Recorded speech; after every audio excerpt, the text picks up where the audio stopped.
Welcome to my Commodore 64 Games Memories. This is where I look at old games and some of the technical details behind them.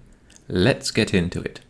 Today we have Wizball, published by Sensible Software back in 1987, developed by Chris Yates, and the music is by Martin Galway. I first saw this game in John Lewis in Bath Spa in the UK, probably back in 1987. We were probably in the shop to buy other computer related things at the time. It was probably close to Christmas. I must have been about 14 years old, I think, maybe 15. I loved playing this game with my brother because it was a two-player simultaneous game where one player could control the main Wizball and then the other one could control the cat. And the cat is actually an incredibly important part of this game because you need to use the cat, as it says here, to collect the chemicals. The red chemical, blue chemical, green chemicals are all used to mix colours together to finish the colours for the levels. But this intro sequence is fantastic. It still brings back fantastic memories even today. The music by Martin Galway really helps to set the tone for the entire game. The colour cycling is really quite lovely in this title screen, and later on I'll be going into some of the more technical details about it. But I really love these whiz tips as well.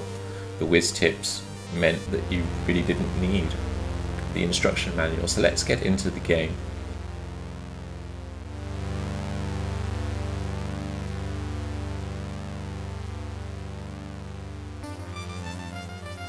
This game really is an audio game.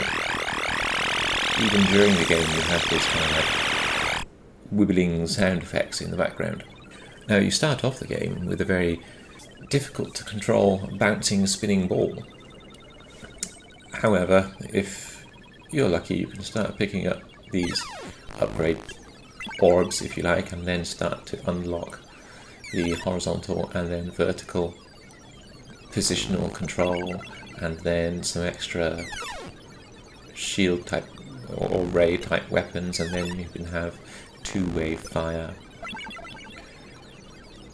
I haven't actually played this game for many years, probably decades, so most of this is from memory, but this first grey level that you have, I think you need a red colour to begin with.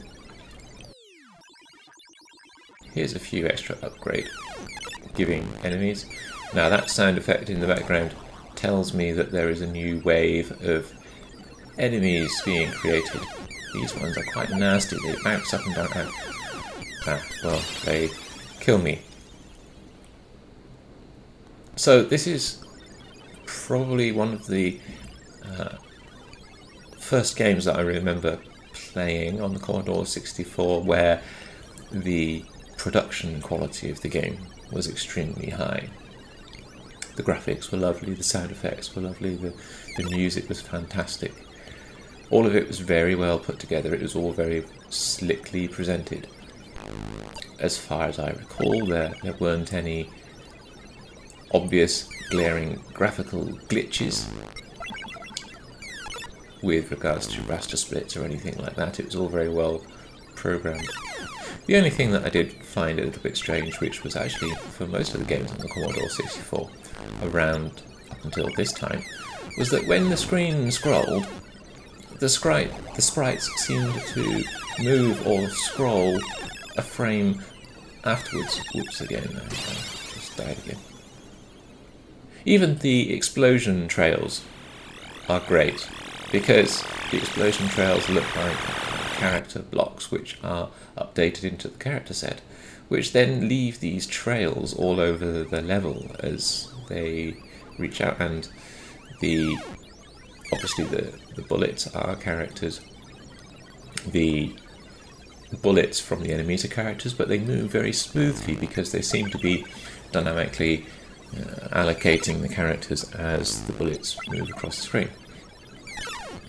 Actually dynamically updating and allocating the characters to have animated bullets is actually a very expensive way of getting smooth bullet motion. So now I'm going to try my hardest and actually try and get some red dye to finish at least the first colour on this level without hitting any more enemies or bullets. You can see that I'm hiding below the horizon, and the below the horizon actually gives me immunity from enemy bullets because the bullets don't go through the horizon characters. Now here's a load of red dye, so I'm going to use my cat. I'm not playing this with the second joystick, I'm only playing it with one joystick, actually, keys, or keyboard. So, in one player mode, because my brother's not with me, obviously, he's in a different country, of course, different time zone. Anyway, so I'm using the one-player controls, which is where you have to hold down fire, and then holding down fire allows you to move the cat around the screen to pick up things. Now I'm using the cat actually as a portable weapons platform to try and shoot the enemies while hiding my main character around. Well, it didn't work terribly well because I didn't have the kind of like the vertical shooting ray shields. Just listen to that music. Even the game over music is fantastic. It's 3 voices, all used with synchronization, with just the right notes to give it that really fantastic feel of being an electric guitar, which is what it's meant to sound like. But this game really did make the SID chip sing, and I almost killed myself on the upgrade giving enemy there. Okay, this time, positive reinforcement, positive mental attitude. I am going to collect red stuff. Wait, I collected a light blue chemical which actually causes kind of like blue police enemies to come onto the screen and to try and catch you, and to try and kill you.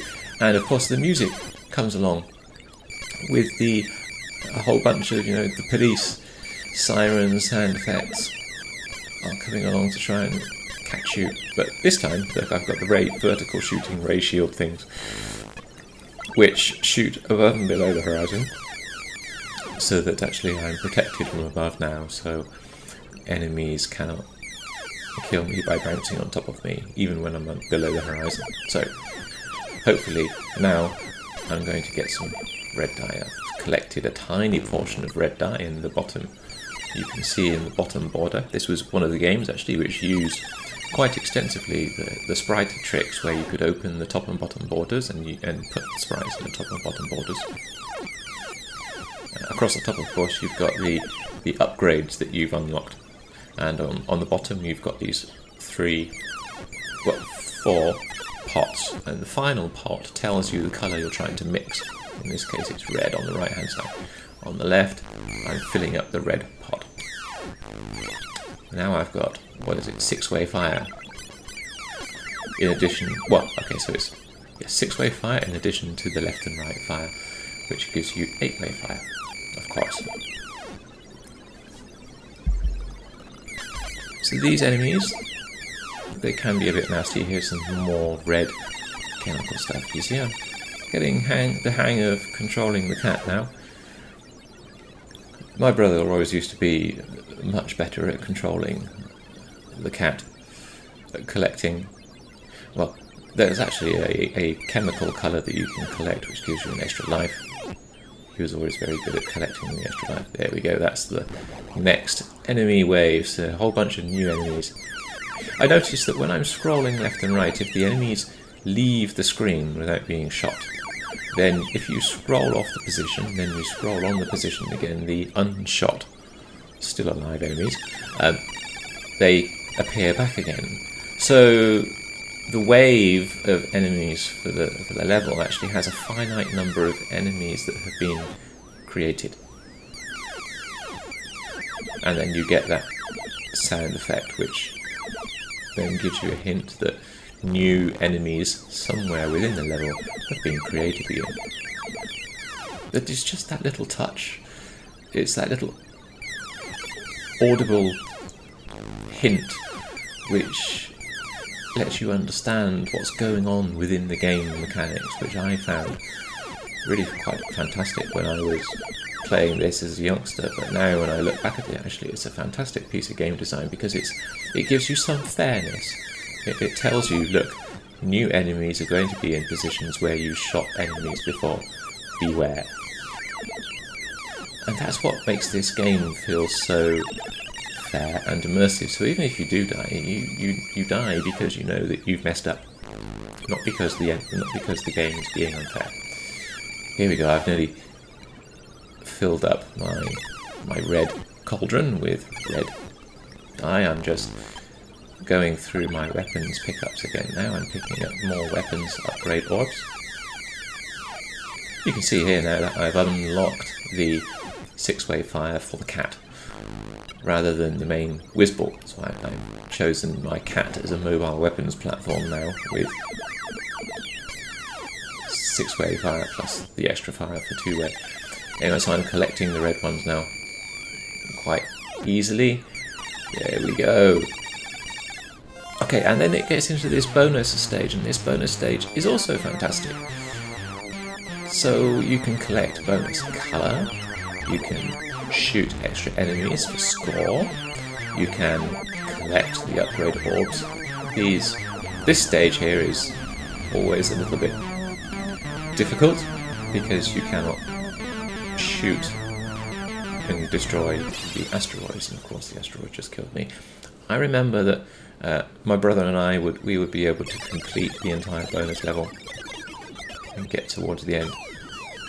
And then there's this lovely screen where the main wizard and his cat extracts the colour from the cauldron and then casts the relevant magic spell to put the colour back into the level. Now the game goes along like this. You have to collect 3 different colours for each level, and this is no accident, because the Commodore 64 has, well, the background colour, which is black in this case, but then you have 2 multicolours, and then you have the character colours, so that that gives you 3 colours basically that you can collect. So the game is obviously written within the constraints, obviously, of the Commodore 64's technical capabilities. I think it's kind of like a good example of how technical capabilities or limitations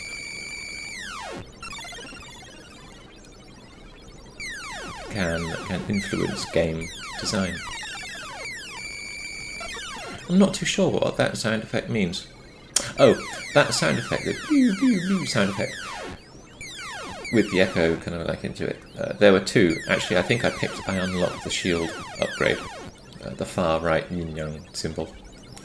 And the first shield was running out on the cat, and then the second shield was running out on the main Wizball. So here I am, I'm going through the level looking for spare red dye and not finding it. Now, to be able to make purple, I need to pick up a different colour, other than red, of course. So if I want to get a different colour, what do? Well, there are, unlocked at this stage, 3 levels that you can actually move to. And you move between the levels by using the holes in the background.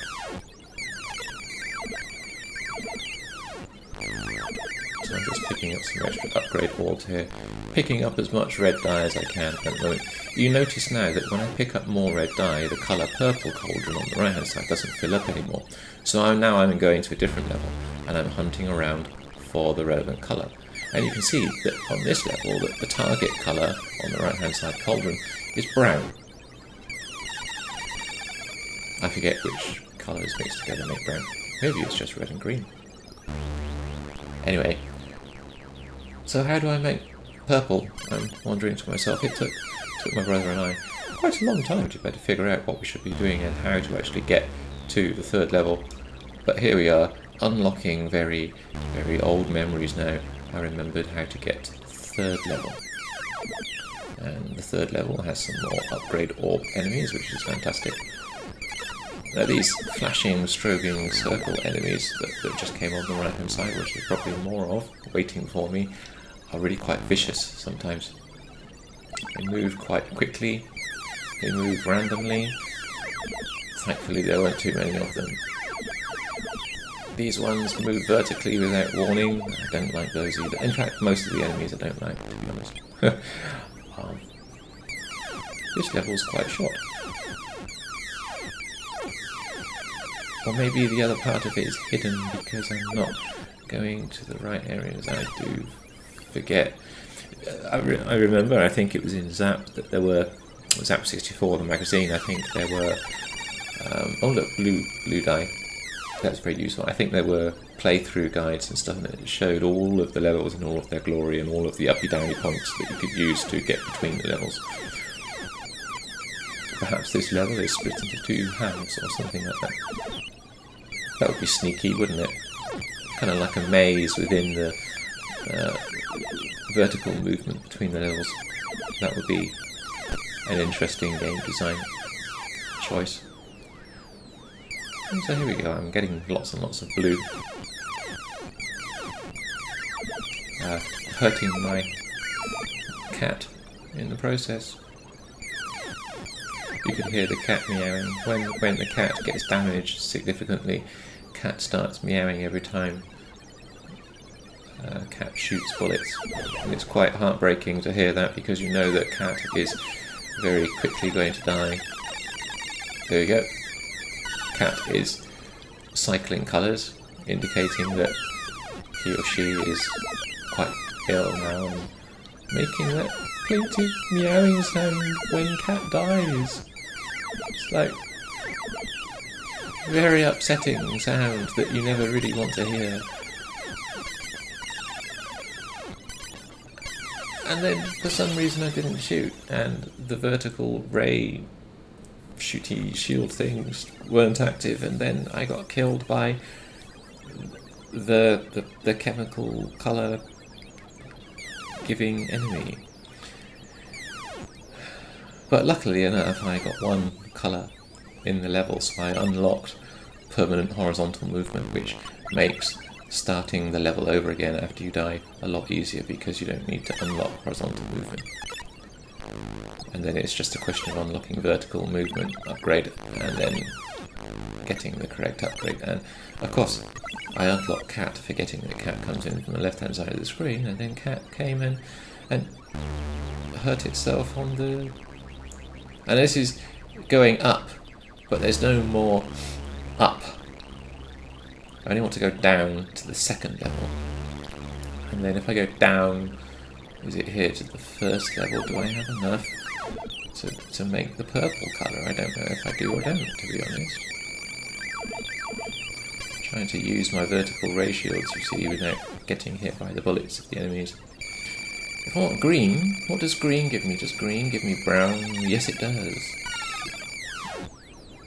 But I'm really after purple. I've nearly got enough for purple, but I don't know what. Oh yes, it's because cat follows me. In 1-player mode, cat follows very closely, you see, like that. I'm trying to remember how to get back to the 3rd level now so I can go get blue. Back this way, isn't it? Then I die again. So here we are, I'm bouncing up and down at the beginning of the level again. I waited around so that you could see the police enemy come along with that lovely music, and then this other lovely music.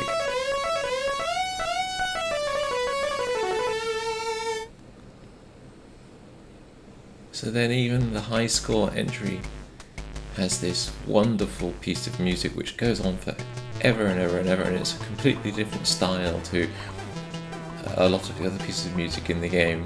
It's got this kind of like mellow tone to it, and this music just, with me personally, evokes memories of going on caravanning holidays or camping holidays with my parents, like way back in the early 80s.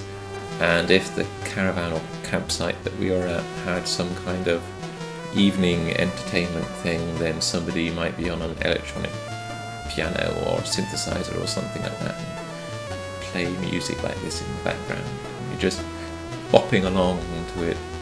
And back in those days, you know, even if it was meant to be a healthy caravan or campsite park, it would be, you know, there would be a games arcade room, usually filled with arcade games of the time, things like Afterburner or Thunderblade, or maybe Outrun or stuff like that, or maybe Pac-Land or whatever, depending, or Galaxians, you know, depending on the exact year. And it would have been like the all function room, so many function room. It would have been like a breakfast dining room or a lunch room, dinner room. The entertainment room might have been a small stage. Stale alcohol and tobacco smoke, of course, because, you know, back in those days people were just smoking indoors all the time. But, you know, as a young teenager, didn't care. All I cared about was the arcade games, running around in the sun. But this music just evokes those kind of memories, because it's kind of like that feel to it. Marvellous work, Martin Galway. Okay, so I think that's like a playthrough. I'm not going to have a long playthrough of this entire game, so I'm going to go into the technical details now of this fantastic game, which gives me so many good old memories. So anyway, you can see here inside the ICU debugger that the single PRG file, the single game load, has decompressed into memory. Full memory used on the decompression as far as I can see. As is usual, I'm just opening up a few of the windows here to show graphics from different areas. I can see that we've got a whole bunch of sprites in the last Vic Bank, Bank 3, from Z000 to FFFF. It's quite normal to have a whole bunch of graphics up in the last bank, especially for a game of this era. Games were much more often using the last bank for graphics. I'm just looking through the text screens to see if there's any interesting text using the ROM character set.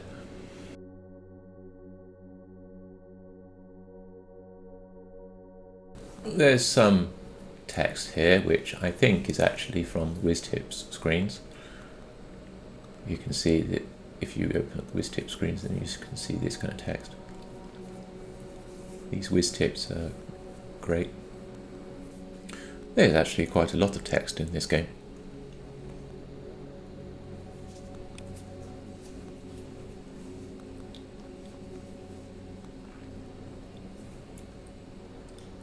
So this is the get ready screen, a whole bunch of sprites, and if we hunt through the memory for the text screens we can eventually find, it'll be at the end of memory, of course. There we go, bottom right hand screen. We can see there in the bottom right hand screen bank the very likely text placement for the get ready message. The get ready message is actually available during the screen. However, this is a very unusual technical detail for this game, is that it uses 3 screen banks when it's calculating the screen for the scrolling view. Most games would use, of this era, most games would use 2 screens, one being rendered screen and one off screen. This game uses 3 screen banks as it's scrolling along. And we can see here that they are updated one after each other, so the the game is progressively calculating the next screen to display.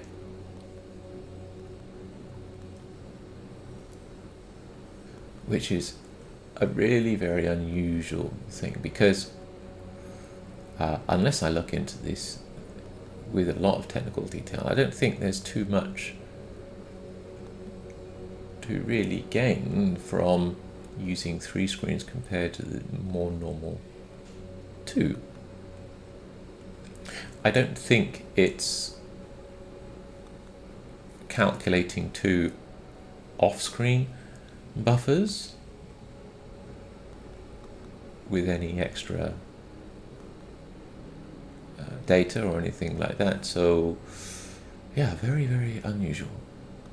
Because if you're using an off-screen buffer, then you are just calculating the next game screen anyway for the next scroll position. You don't really gain much by doing any speculative calculation for scrolling in the same direction, for example. You don't, because you would just be speculatively calculating extra data. So yeah, it's very strange. An unusual choice, let's put it like that. You can see up in the top left-hand corner of the screen, top left-hand screen there, as the bullet with the explosion trails were coming out, that the characters were being updated. This screen comprises mostly of sprites, of course.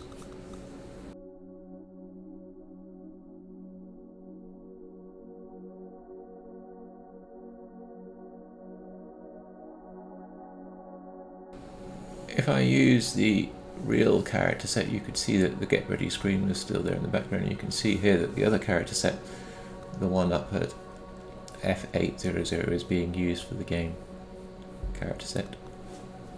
I'm moving slowly along here so I can actually see what's going on with the screen update in a little bit more detail. You can see from the character set data that the explosions were updating characters actually into the character set itself. This is in the bottom right hand window that shows the character set view.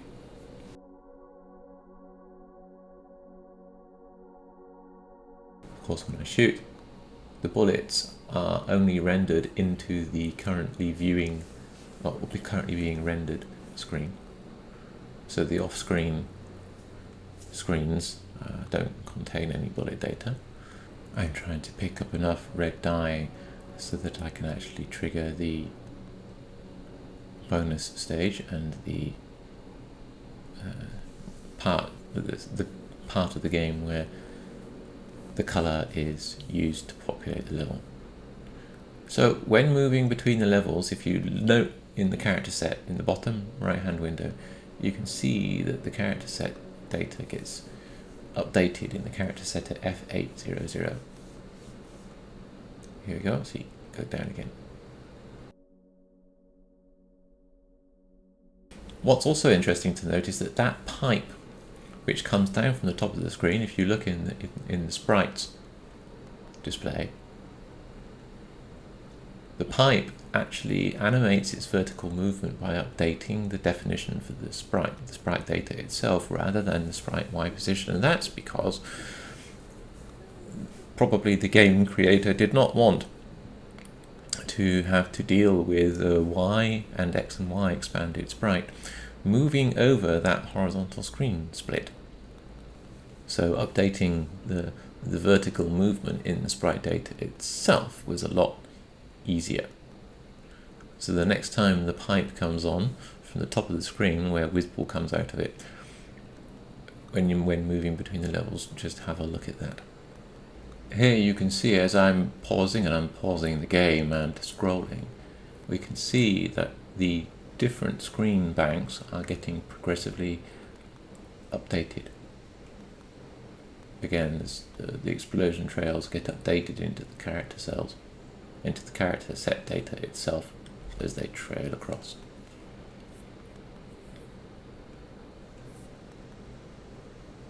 Basically, it's using the bullet routine but not clearing the previous bullets, which is a really good dual use effect. I think it's doing that. That's what it looks like it's doing.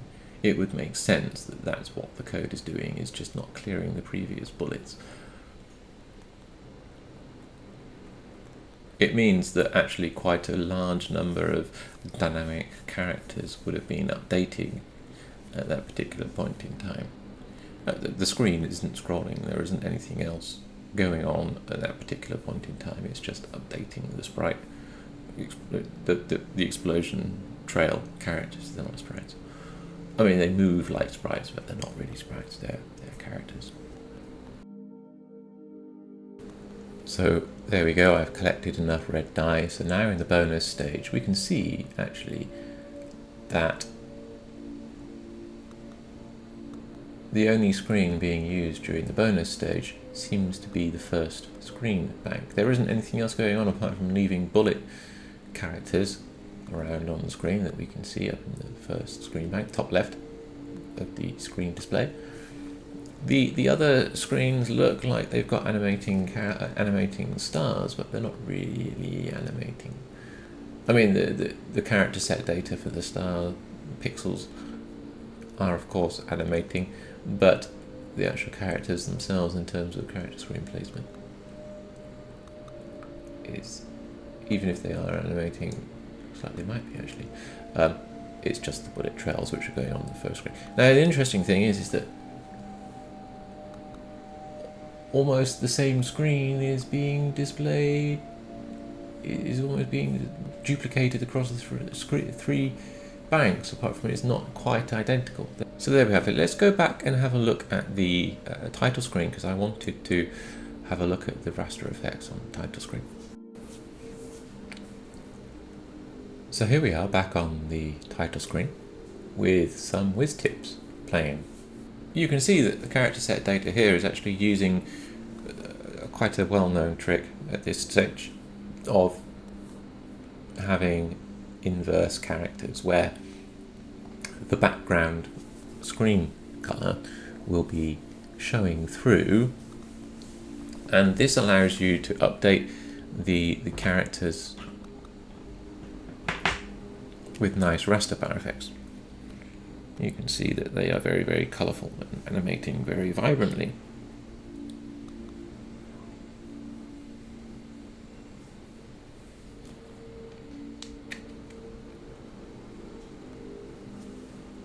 The Get Ready screen uses the same kind of actual effect. It's got sprites over the top, of course, for the very nice mirrored effect. If we restart it, have a look at the title screen to begin with. It's just got all of this screen data stored in there.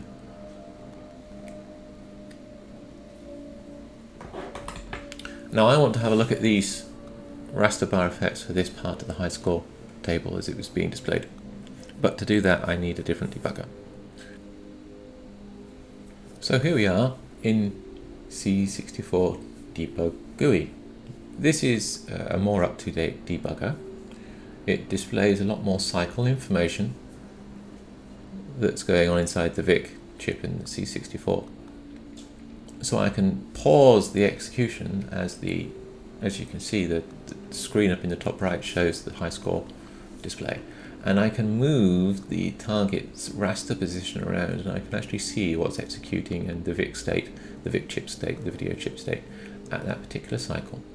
So I can see that the Wizball graphics are actually horizontally expanded sprites, and I can see that the sprite colors, all 5 of them, sprite 0 to 4, the sprite colors themselves are being updated to give a nice raster bar effect. So it's not inverse video characters, it's actually sprites with their color registers being updated to give a raster bar effect for the Wizball logo. The top scores portion of the screen we can see is probably characters. The highest score, which is score position 1, is actually looking like it's sprites because it's not appearing at this position of the screen. If I scroll, if I move the target raster position down here you can see that we've got a block of 3 sprites being used for the score display, and then the name is using a character set. Now the interesting thing here is that we start seeing X and Y expanded sprites being used for the raster effects for the characters. So these X and Y expanded sprites would be effectively behind the character data, and then the holes being punched through in the character data would then show the sprite data. This avoids having to have precisely timed vertical raster splits, if you like, going down the screen to update the background color at particular points. It's just about possible that you could do it because there are 2 colors being updated. However, having the color updates going into the sprite colors means that you're updating 4 registers as opposed to updating 2 background color registers, but you're only updating them. But you're relying on the vertical separation provided by the sprites to provide much more precise control over where the raster bar effects are actually visible, which is quite a clever way of doing it. You can see the instructions that are being executed at the particular raster positions are doing a compare with the raster position and then updating the sprite register colors. So we move down, we can see D028, D028, D029, D02B aren't sprite register colors, if I remember rightly, and they're just being updated.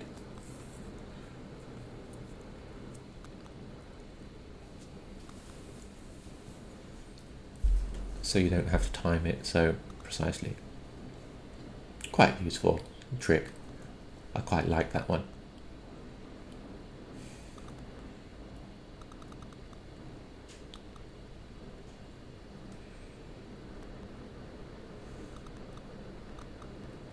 I do like this debug view where you can actually see the VIC screen state at particular cycle positions as it goes down the screen. It allows you, and then you can actually see what's executing on the CPU as well at this particular point in time, and I suppose theoretically you could see what was executing on the 1541 at this particular point in time. So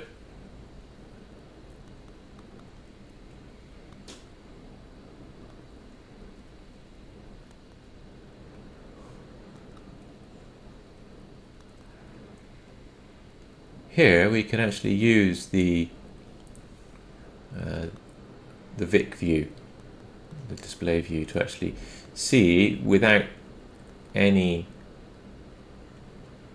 problem. We can see in the top right hand corner, we can see all of the red boxes which show us where the sprites actually were rendered for this particular point in time on this particular frame.